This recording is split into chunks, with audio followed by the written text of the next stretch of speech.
Acción, tu revista mensual de cine y series, con los mejores estrenos de cine, fichas y reportajes coleccionables, series de televisión y 8 pósters todos los meses.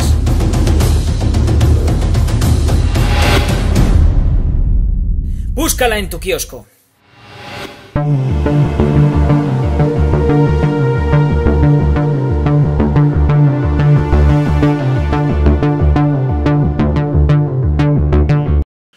Muy buenas amigos y seguidores del canal de Acción Cine. Un día más, un nuevo vídeo a la carta, que en esta ocasión nos lo ha pedido nuestro buen amigo Aritz, a quien le voy a dar las gracias, como siempre, en varias ocasiones, por este vídeo de aquí. La primera, por supuesto, por haber decidido que quería un vídeo de la revista Acción Cine, por habernos pedido este vídeo a la carta. Ya sabéis que abajo tenéis las instrucciones que indican cómo solicitar este tipo de vídeos. Muy sencillo, viene aquí abajo, miráis, nos lo pedís y ahí os indican todos los requerimientos están ahí abajo. Es muy fácil. Abajo en la descripción del vídeo lo tenéis todo. En segundo lugar, por supuesto, por haber decidido que sea yo quien analice esta película.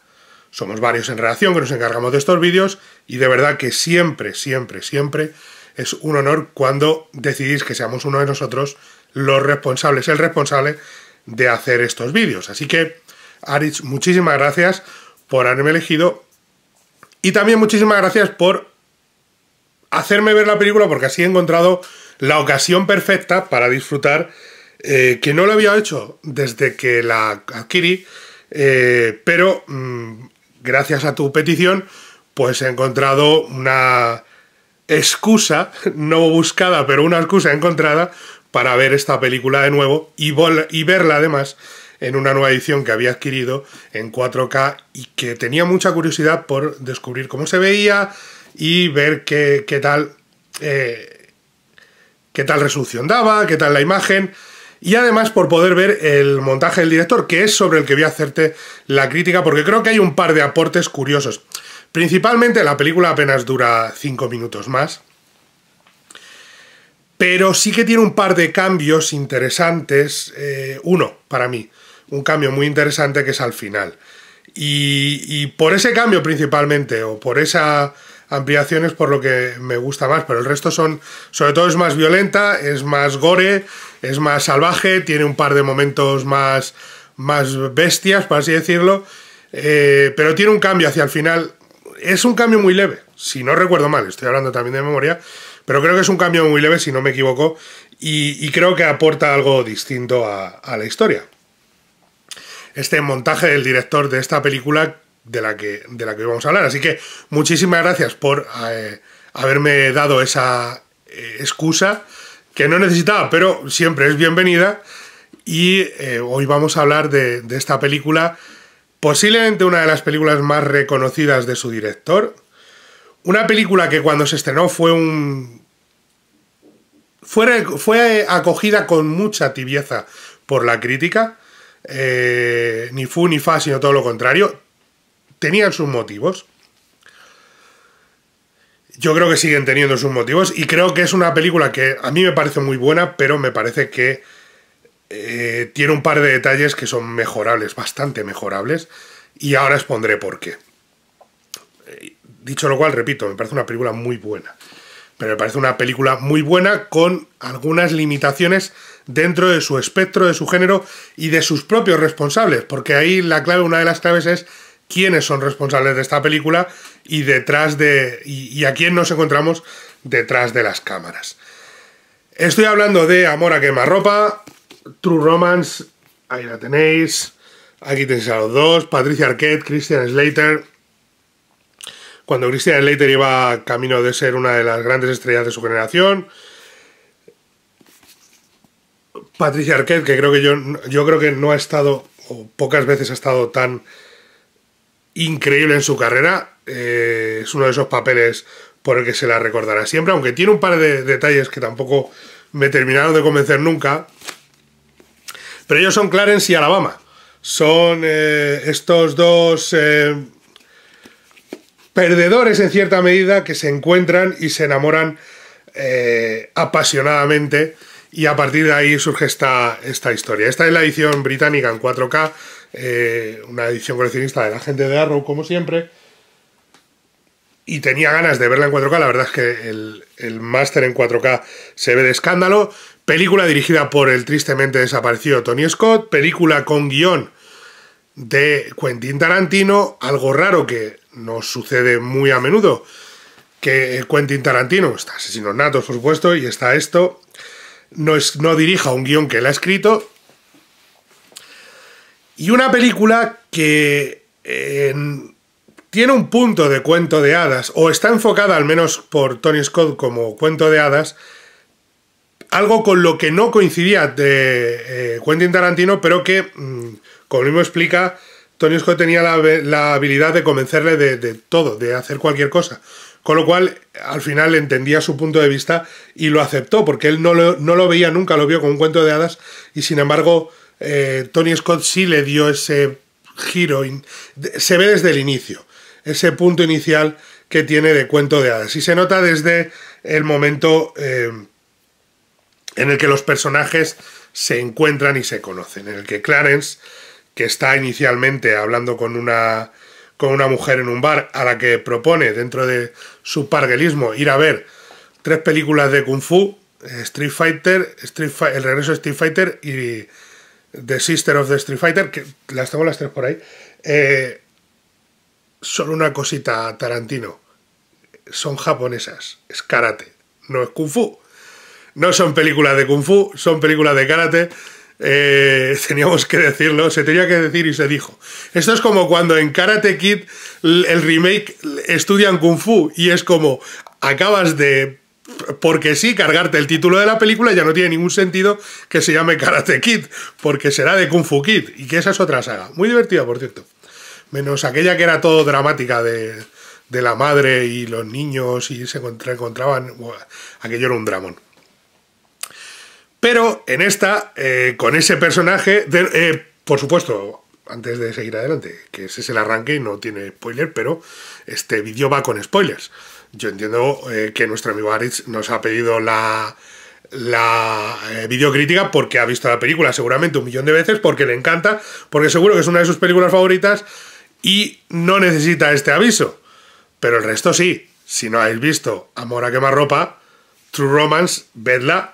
No sé si está en plataforma, no lo he mirado. Sí, está, perdonad. Pero no la versión del director. Es que este disco sí trae las 2 versiones. Está en Amazon Prime y está en Filmin. Si no recuerdo mal, ¿vale? Pero es la versión de... lo estuve mirando, lo estuve comprobando para comentarlo con vosotros. Es la versión de... No es la versión del director. Es la versión normal, de 115 minutos o 116 minutos que se estrenó en su momento. Así que lo sabéis ya, por si queréis verla allí. Los cambios son muy leves, así que tampoco varía demasiado, pero bueno, por si queréis disfrutarla, la tenéis en esas plataformas. El resto, pues si la habéis visto, podéis seguir viendo el vídeo. Si no, por favor, parad el vídeo, disfrutad de la película, que está muy muy bien, y cuando terminéis, volvéis y seguimos hablando de True Romance, de Amor a quemarropa. Clarence, que es su cumpleaños, decide ir al cine a ver esas 3 películas él solito, y de repente aparece una chica preciosa, guapísima, que se tropieza, le tira las palomitas y se sienta con él para que le explique qué es lo que se ha perdido, y acaba llevándola a su lugar de trabajo, a esa tienda friki de los cómics y demás, y luego le lleva a casa y acaban teniendo sexo, y ella le confiesa. Y aquí para mí este es el punto, aparte del momento, de cómo está contado el momento del cine y de la propia tienda de cómics, cómo está compuesto los planos. La película es extremadamente noventera en composición. La composición de planos de Tony Scott era muy particular, pero tiene el uso de la fotografía, los movimientos de cámara, la narración. Uno ve esta película y salvando la distancia, y quiero que se entienda bien, salvando las distancias y entendiendo que Tony Scott es mejor director que Michael Bay, mucho. Pero uno está viendo esta película o Días de Trueno y dice, ya sé de dónde sacó la inspiración Michael Bay para hacer lo que hace. ¿Vale? Esos movimientos de cámara. Aquí no hay cámara lenta forzada, no hay mucho mejor construcción de personajes, de guión, de todo.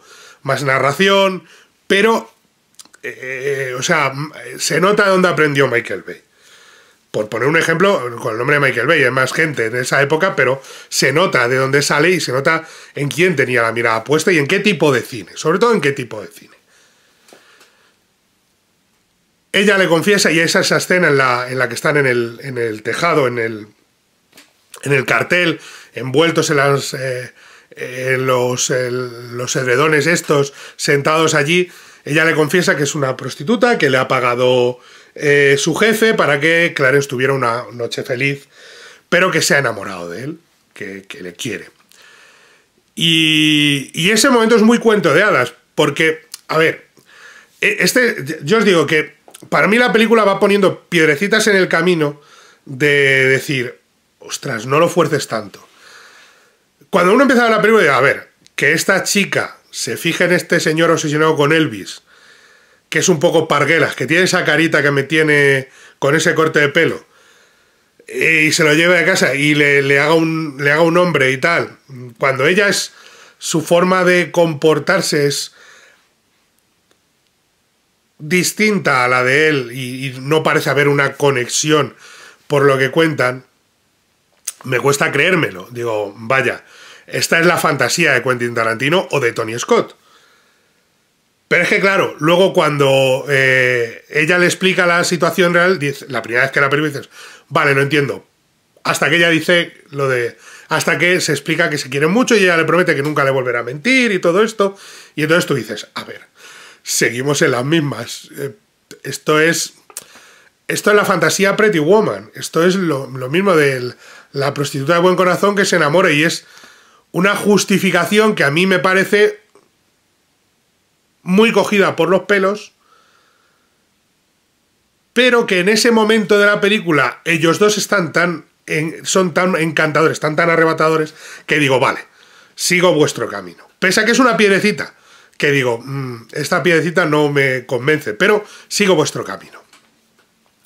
Aparece el personaje de Gary Oldman, que es con quien trata a esta chica, y él va a pedirle, después de casarse esa misma mañana, después de casarse en el juzgado, él va a encontrarse con el chulo de ella para decirle que se acabó y que ya no hay más, y darle el dinero que le ofrece por ella, por la libertad de ella, que ya es una especie de... Y demuestra mucho quién es Clarence realmente. Clarence es lo que en mi pueblo se llama... Y no tiene nada de malo, no es una crítica al personaje, es una descripción. Es un flipao. Y mola mucho porque es un tío echado para adelante, que le da igual todo. Como tiene esta figura del mentor, que es Elvis, en su cabeza, que le dice cosas al final y que es Val Kilmer. Y es muy, muy curioso cómo está enfocado el personaje, porque es una figura difuminada, borrosa, es un fantasma, no se le ve. Es muy interesante cómo plantea la figura de Elvis la película en ese sentido. Pero está ahí, le coge y le lleva al sitio este, está en esa discoteca tan peculiar, en ese club de alterne, y el otro comiendo ahí, y el personaje de Gary Oldman es tan fantástico que me pasa siempre lo mismo cuando veo esa película. Es como, tío, el villano es ese, sigue con ese. Y ahí es otra de las piedrecitas que tiene la película. Para mí es cuántos personajes desaprovecha la película en un par de escenas y se los ventila. Pasa con Gary Oldman, que tiene la pelea con el chaval, que es eso, es un flipado que le dice, no te voy a pagar nada, podría haber dado... No te voy a pagar nada, yo me la llevo a la chica, tú ahí te quedas y que te jodan, que no te tengo miedo. Y hay ese enfrentamiento que acaba con, después de la paliza, acaba con la muerte de Gary Oldman y con el arranque real, que es esa maleta llena de cocaína sin cortar, que ellos se iban de viaje intentando hacer negocio sin saber que la mafia, o sin imaginar que la mafia les persigue, hasta que va revelándose. Primero buscan al padre del zagal, que es Dennis Hopper, ni más ni menos, al que le dejan todo el marrón, 3/4 de lo mismo. Un personaje fantástico. Y ellos viajan a Los Ángeles, donde les espera pues un amigo, que es el personaje de Michael Rapaport, que vive con Brad Pitt. Y que ya, o sea, es el volumen de actores por metro cuadrado de renombre de la película es increíble. Samuel Jackson, que quizá en aquella época, pero Samuel Jackson sale como, ¿qué es? 30 segundos, un minuto. Por ahí le ronda. A Val Kilmer apenas se le ve. Gary Oldman sale 5 minutos, 10 a lo sumo. Christopher Walken sale, ¿cuánto? 5 minutos. Y estás viendo y dices, vale, Gary Oldman ha desaparecido. Qué putada, porque es un gran personaje, con sus rastas, con sus cicatrices, con su ojo y tal, esa figura tan... Vale, pues Christopher Walken. Y Christopher Walken desaparece. Y es como, ¿por qué? Si mola muchísimo el personaje. Dennis Hopper igual, vale, algunos van muriendo, vale. Pero es que luego llegas a James Gandolfini, que es otro de los villanos, uno de los asesinos enviados para cazarlo. Y también desaparece, y es como, por favor, deja de cargarte a los personajes que molan, o de borrarlos del mapa, y dame más de ellos. O sea, es que son personajes que molan mucho y tienen mucho peso. Tanto como actores como presencia dentro de la película. Y casi parece que están en cameos que no terminan de aportar. Y uno entiende que Brad Pitt está al inicio de su carrera y sale muy poquito, y lo ves con cierto guiño de nostalgia. Ah, mira a Brad Pitt cuando empezaba. Y uno entiende que hay personajes que tienen más tiempo en pantalla porque son relativamente importantes para la trama, y que tiene cierto sentido que el personaje de Gary Oldman fallezca y tal, pero te lo han presentado tan bien que da un poco de rabia perderlo. Por eso digo, es una piedrecita del camino, no es un pecado capital, ni muchísimo menos, no es, ¡ah, qué desastre!, sino es, jolín, tío, es que estos personajes están muy bien. Me gustaría saber más, no había otra forma de llevarlo.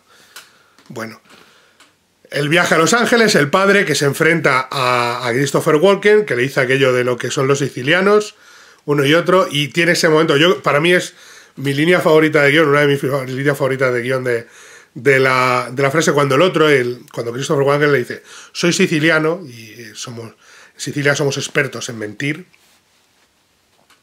nadie miente como nosotros, mi padre era campeón mundial de mentiras y por eso sé detectar la mierda, entonces sé que estás mintiendo, sé que me mientes, con lo cual no vas a engañarme, nunca vas a poder engañarme.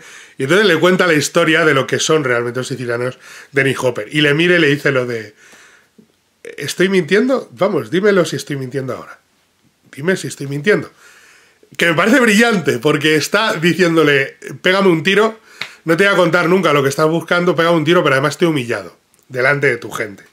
Y eso mola muchísimo. Esa escena, claro, es que ves esa escena y ves a los otros dos en el cochecito, Lere, y a mí dices, hombre, por favor, quiero la película de esos dos señores.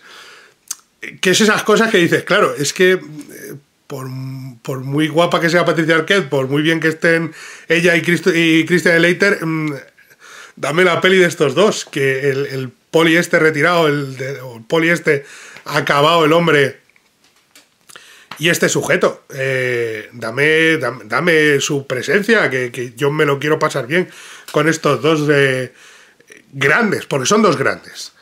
Según avanza la trama, intentan vender la droga en Los Ángeles a un productor, Saul Rubinek, gran actor, con Bronson Pinchot, conocidísimo por Primos Lejanos y también por Superdetective en Hollywood. Es curioso, porque en la que sale es en Superdetective en Hollywood 1, si no recuerdo mal, estoy hablando muy de memoria. Pero la que dirigió Tony Scott es Superdetective en Hollywood 2. ¿Salía también en Superdetective en Hollywood 2 el personaje? No me acuerdo. Y no las vi hace no demasiado tiempo. Pero no me acuerdo. Pero es curioso porque salía allí en la saga. Bronson Pinchot es actor que sirve de enlace y demás. Y entonces tienen el primer encuentro con uno de los asesinos reales que les mandan, que es James Gandolfini, que le pega una paliza brutal a Alabama, pero que Alabama, que tiene los bemoles muy bien puestos, pues acaba destrozándole y matándole. Y aquí es uno de los añadidos de nuevo, hablo de memoria.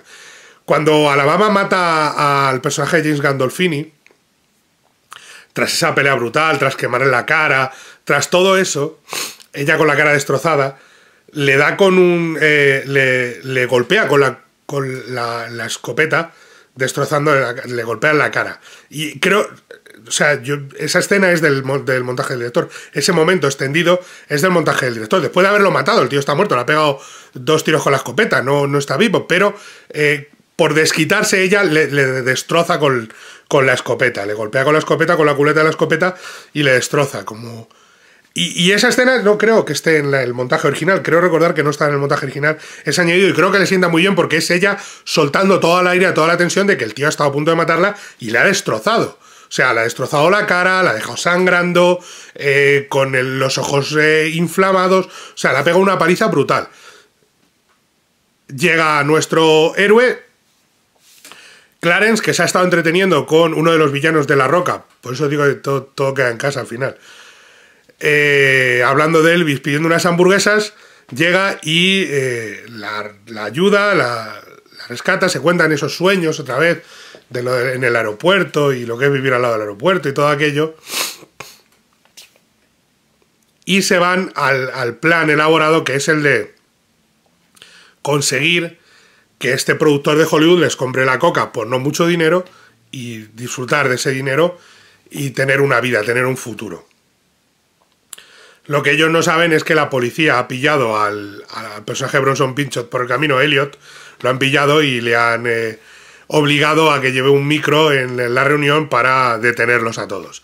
Lo que nadie sabe es que la gente de la mafia también ha llegado a la ciudad y que aquello se va a convertir en una carnicería. Y al final, en este hotel final, donde se reúnen todos los personajes, policía, que son Chris Penn y Tom Sizemore, igual 2 personajes que aparecen de la nada casi al final de la película, y es una pena porque aportan bastante y son 2 muy buenos actores. Además tenemos a Michael Beach por ahí rondando en un papel muy pequeño, y es el poli afroamericano que está con ellos, el disparo, al que le pegan el disparo al final.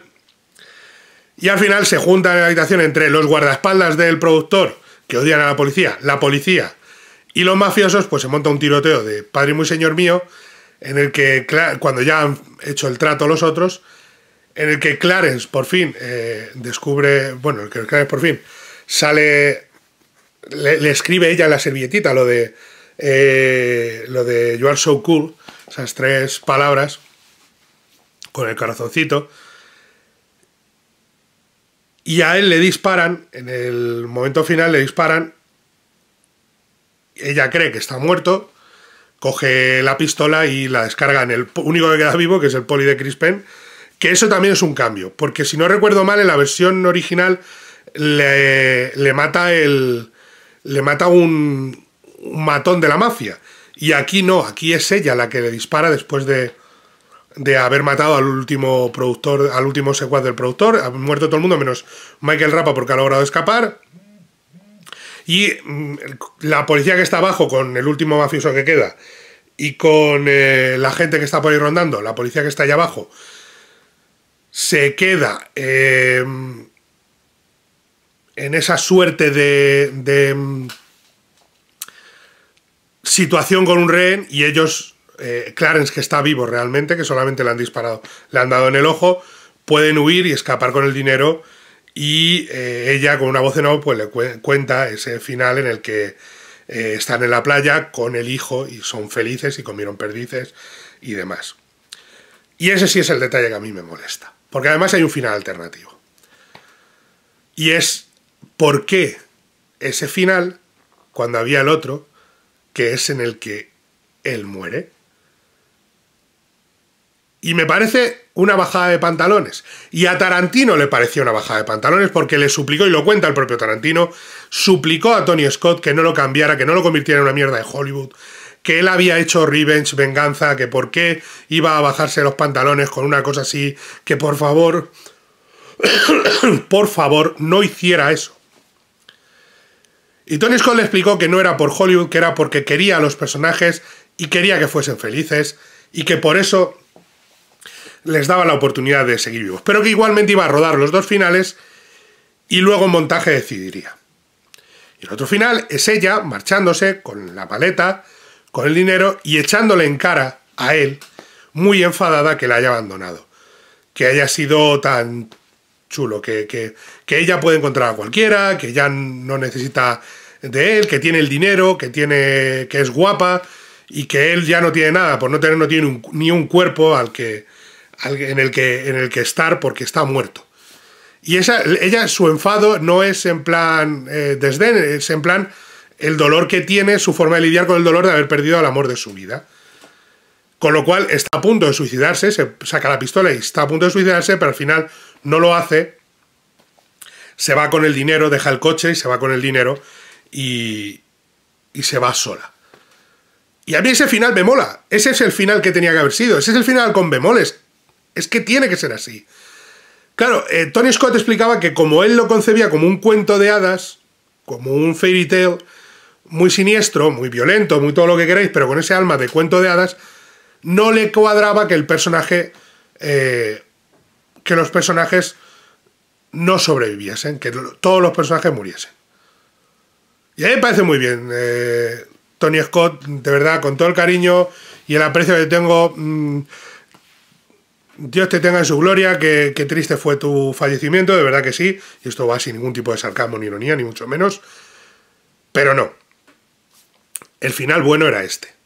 Y ese final le resta, para mí le resta puntos, de verdad.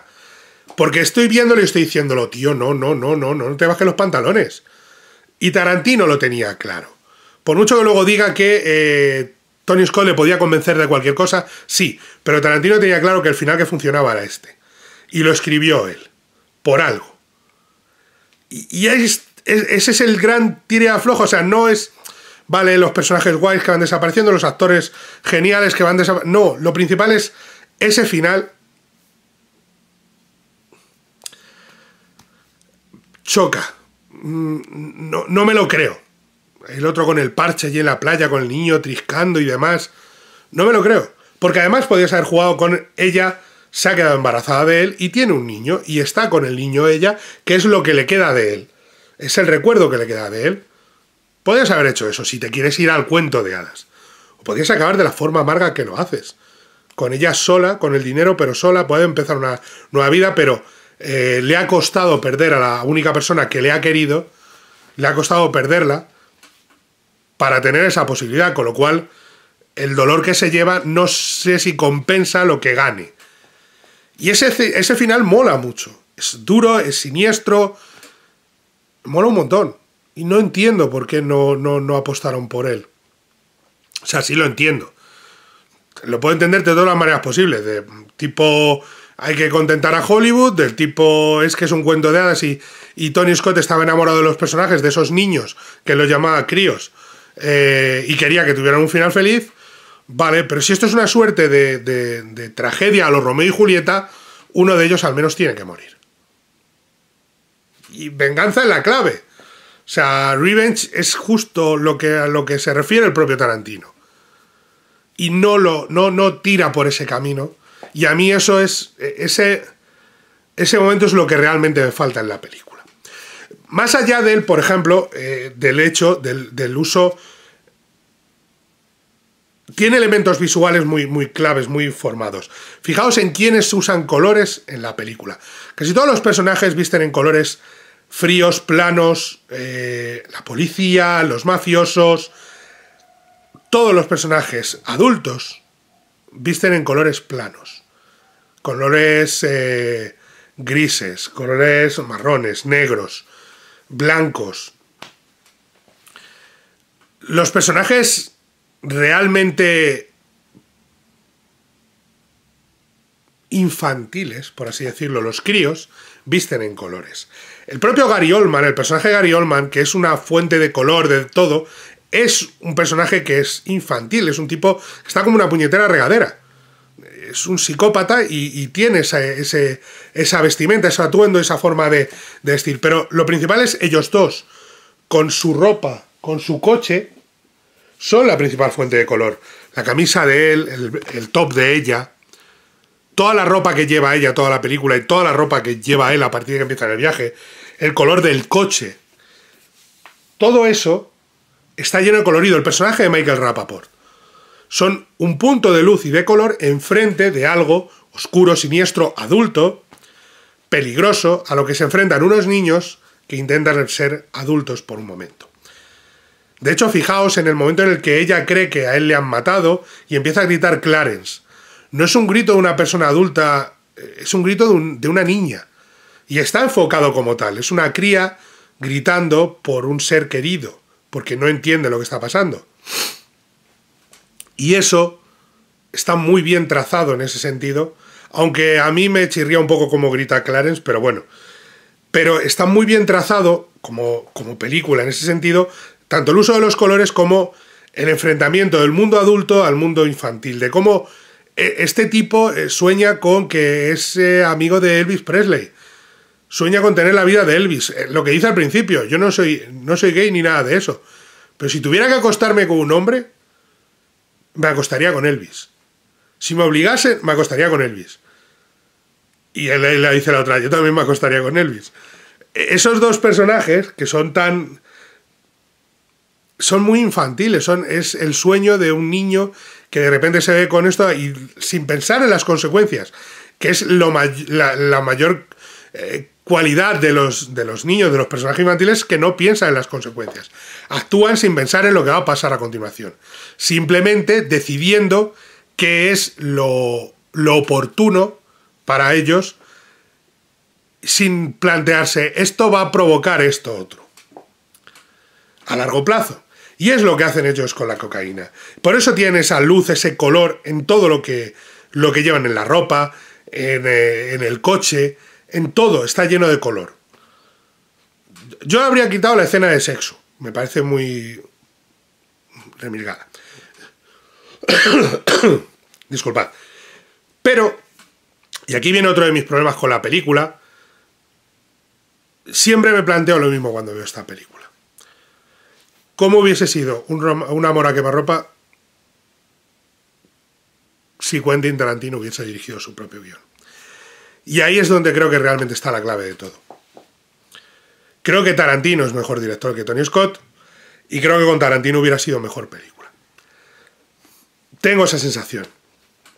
Menos estilizada, menos con esos planos, fijaos en el uso de los planos inclinados, siempre con una perspectiva forzada, que buscan incluir a un personaje que está de pie para que parezca que está en el mismo plano que un personaje que a lo mejor está tumbado en el suelo.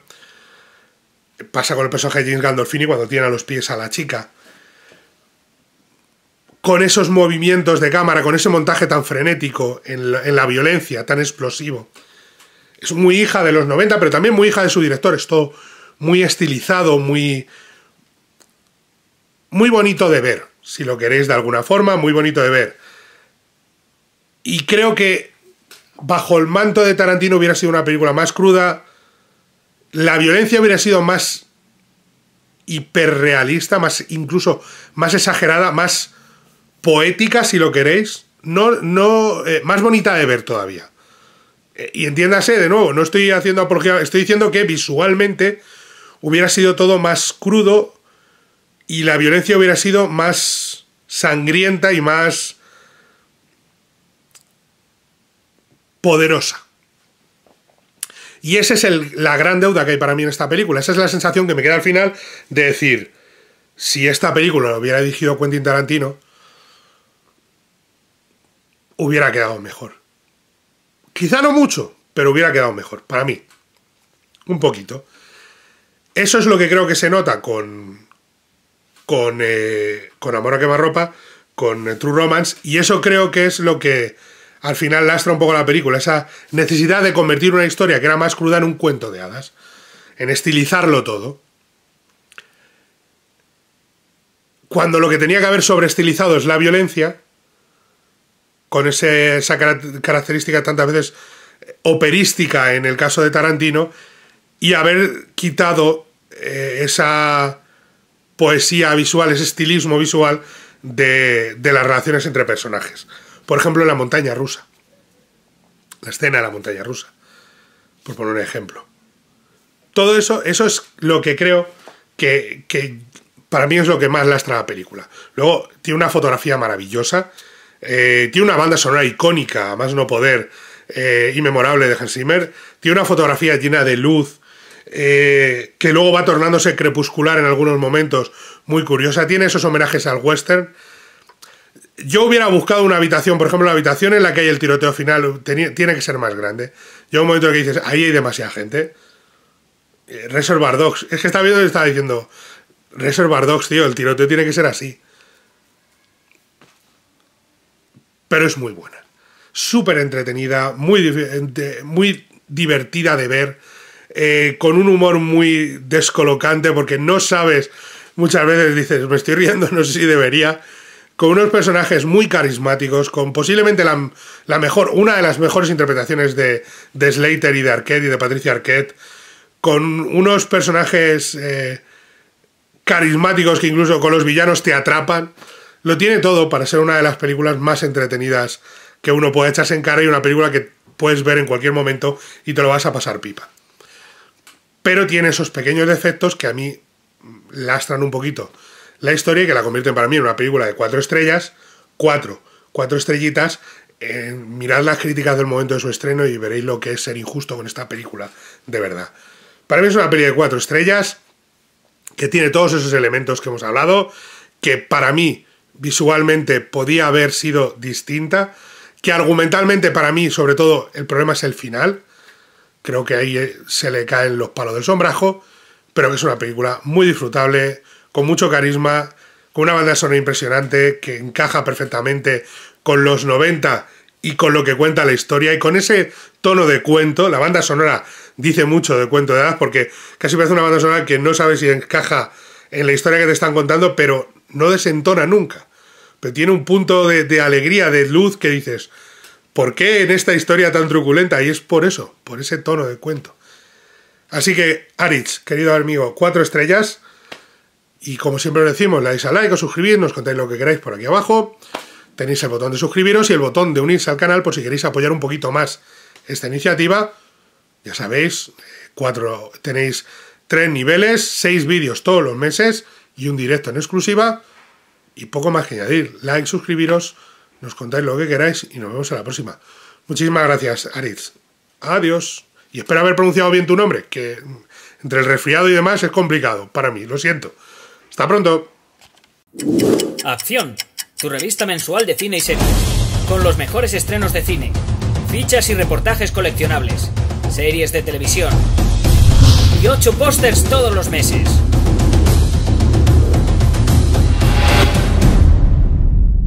Búscala en tu kiosco.